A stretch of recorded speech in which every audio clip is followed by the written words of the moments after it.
No doubt about it. It has been very, very hot lately. And if you're like me, you're just kind of doing like that when you look at your thermostat. You don't want to see just how low you're having to put it to stay cool in your house. Probably a great time to be considering an HVAC tune-up. And for us, that means a visit with Jake Self from Hiller I'd always do it. Cooling.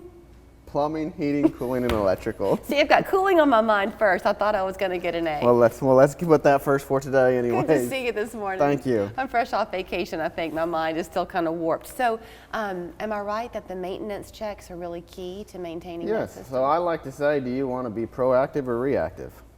When you're being proactive, the cost of repairs is probably going to be less. If you're reactive, something big has probably happened and it's going to cost quite a bit of money to get it fixed. So proactive looks like what? A visit once or twice a year? Twice a year. We like to do it spring and fall. Spring was wonderful this year. It lasted forever, but now the heat is on. So more than likely people are looking, like you said, at their thermostat. Is it working properly?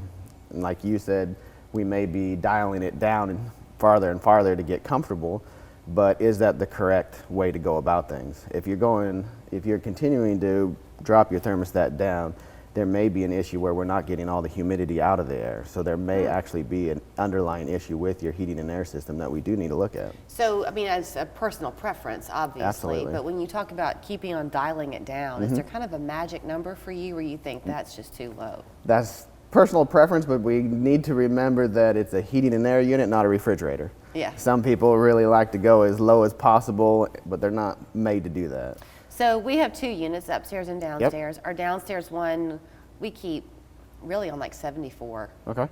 The upstairs one, kind of the same thing, a little bit lower. Right. But then at night, we drop that one down. Does Yep. that hurt it? No, ma'am. No, we like to hopefully get customers to at least keep it within a 3-degree split.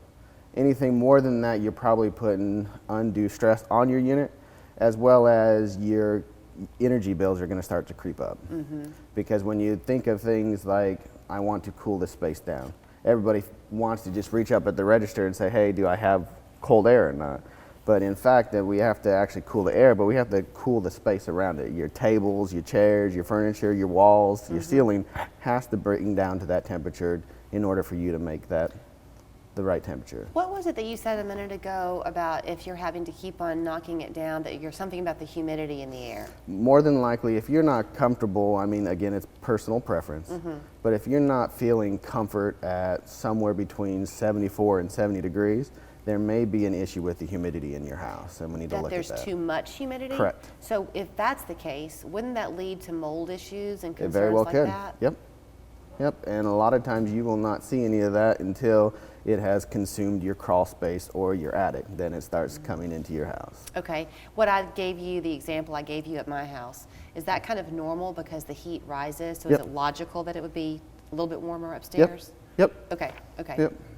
In my personal house, I like to keep them the same because I have a great big open staircase. So if I have it warmer upstairs, it's already going to be warmer. Right. And then any heat at all that's on that main floor is going to rise, and now the upstairs has to do the work of both units almost. Right.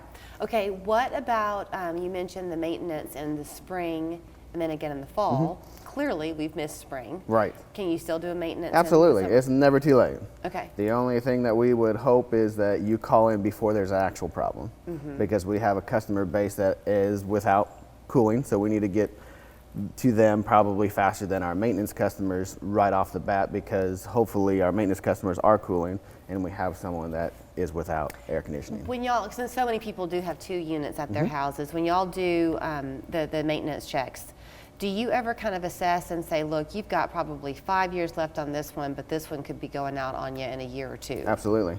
Yeah, industry standard right now is anywhere from 12 to 15 years. And if you've gotten 15 years out of a system, you've done great.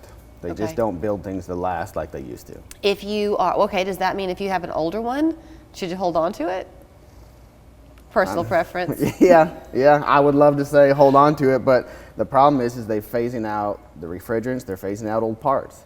So when that old one finally does die, can we get the parts to repair it, or are you looking at strict replacement right from the get-go? You have the money you have, so no matter what you'd like to be able to purchase, if you don't have it, you can't do it. I get that. But if you are looking to replace a unit, Will y'all guide people through some things to consider? Yeah.